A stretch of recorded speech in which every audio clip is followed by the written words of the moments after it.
The modern world perceives progress as a linear path.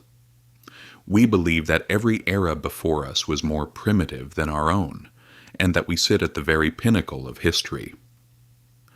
As technology advances, cities develop, and data is stored in the clouds, we think we are exempt from the old, rigid laws of nature and history. Yet in the 14th century, a man who emerged from the ancient libraries of Tunis and served as a vizier in the most secluded corridors of palaces gives us a very different piece of information. History is not progress, it is a massive cycle. Welcome. Today we will discuss the forefather of sociology and economics, that genius surgeon who dissected the anatomy of history, Ibn Khaldun. But this is not merely the life story of an ancient scholar. This is the story of why empires collapse, why cities vanish, and why the comfortable civilization we possess today hangs by a thin thread. Chapter 1.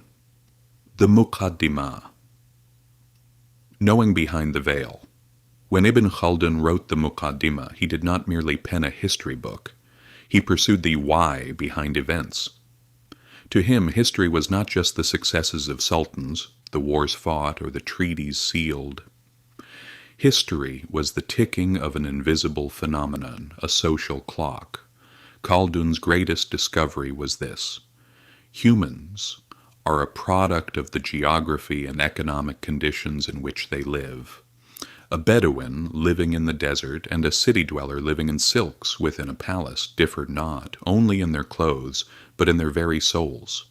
And the true tragedy is this: civilization can weaken a human as much as it develops them. Chapter 2. Asabiyyah. The invisible glue. At the heart of Khaldun's theory lies a single word: Asabiyyah. In modern language we might translate this as social solidarity, group spirit, or collective consciousness. But Asabiyyah is more than that. It is the blood tie, the unity of fate, and the struggle for survival among a group of people. So, where does this power come from? According to Khaldun, Asabiyyah exists in its purest and strongest form on the edges. Harsh conditions bind people together. There is no individualism there. You are forced to be us to survive. This pure energy is the unknown fuel that has toppled the greatest kingdoms throughout history. The barbarians who overthrew Rome, the Bedouins who established Islamic civilization, or the Mongols who came from Central Asia and devastated the world? They all had one thing in common: an unyielding Asabiyyah. The settled civilizations they faced were wealthier, more educated, and more dense. But those civilizations had ignored one thing: their invisible bonds to one another. Chapter 3. The Five-Stage Tragedy. The life of states. Ibn Khaldun likens states to a living organism. Every state has a childhood, a youth, a maturity, and an inevitable stage of old age. He divides this process into 5 main acts. The first act: invasion and foundation. A new society with a strong Asabiyyah overthrows the old and weary one. In this period, the ruler is like one of the people. There is no ostentation. Honesty and solidarity are at their peak. The state's sole goal is security and justice. The second act: absolutism and authority. The leader now wants to gather power entirely on his own side. He begins to fear that group spirit that carried him to power. The concept of us gives way to me. The leader surrounds himself not with honest friends, but with mercenary soldiers and bureaucrats kept with money. The third act: prosperity and luxury. This is the moment when the empire appears most radiant. Massive palaces are built, money is spent on art, and cities are adorned. But this brilliance is actually the final light of a dying star. People now begin to continue their lives to spend rather than to earn. The fourth act: contentment and imitation. Nothing new is produced. People try to preserve the status quo by saying, this is how our ancestors did it. Society is now consuming the heritage of the past. Creativity has ended, replaced by unnecessary overconfidence. The fifth act, extravagance and inhitat, decline. And the end. To provide for excessive luxury, the state loads high taxes onto the people. The justice system breaks down.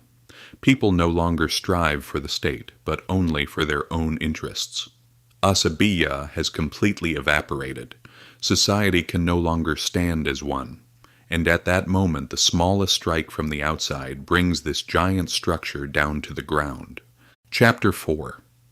The Tax Deadlock and Economic Decay. Thomas Piketty expressed the accumulation of capital with mathematical certainty. Ibn Khaldun also established the economy of the state according to a mathematical balance. The root of the concept we call the Laffer curve in modern economics today is found in Khaldun's Muqaddimah. Khaldun says, at the beginning of the state, tax rates are low and tax revenues are high. At the end of the state, tax rates are high and tax revenues are low. How does this sound to you? If a state takes most of the value created by its citizens, those citizens stop producing. The farmer does not plant his field, the merchant does not take risks. As production decreases, the state panics further and raises the rates even more. This is a death deadlock.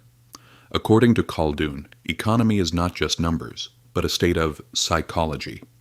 When justice ends, production ends too. Chapter 5.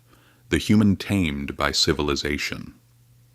One of Ibn Khaldun's most devastating observations is the effect of city life on human behavior. He characterizes urbanization as a process of domestication. A person living in a village or in nature is responsible for their own safety. They are alert, brave, and resilient. The person who comes to the city entrusts their safety to the state and protects their doors via locks. As they dive into luxury and comfort, they lose the ability to cope with hardships. Khaldun describes this as follows. Generations growing up in luxury actually grow up like slaves. Because they are ready to make any concession just to not lose that comfort. This is not just an individual weakness. It is the collapse of the state's defensive wall. Chapter 6. Why does history repeat? So, why can't we break this vicious cycle? Why does every civilization fall into the same traps? Khaldun's answer is both simple and terrifying. Because human nature does not change. Prosperity inevitably brings about laziness. Laziness inevitably creates decay. In Khaldun's eyes, history is not a straight line, but a circle. One section rises while the other falls. This is the heart of the universe.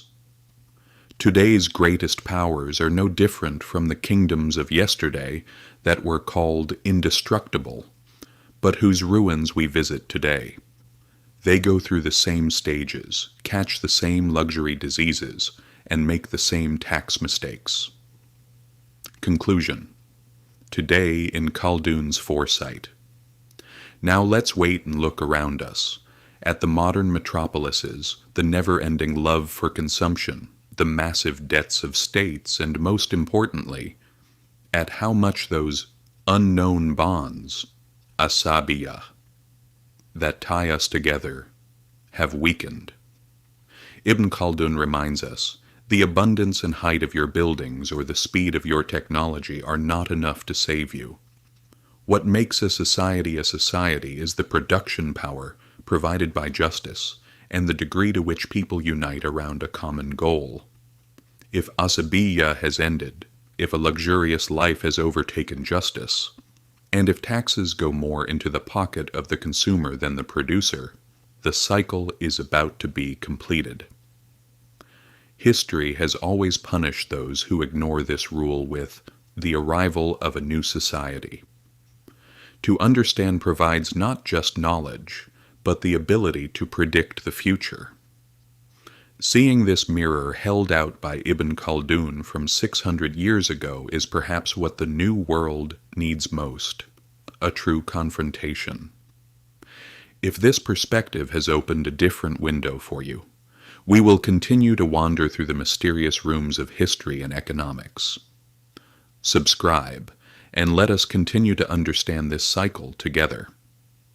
Because history is not just the story of the past, it is a kind of rehearsal for the future.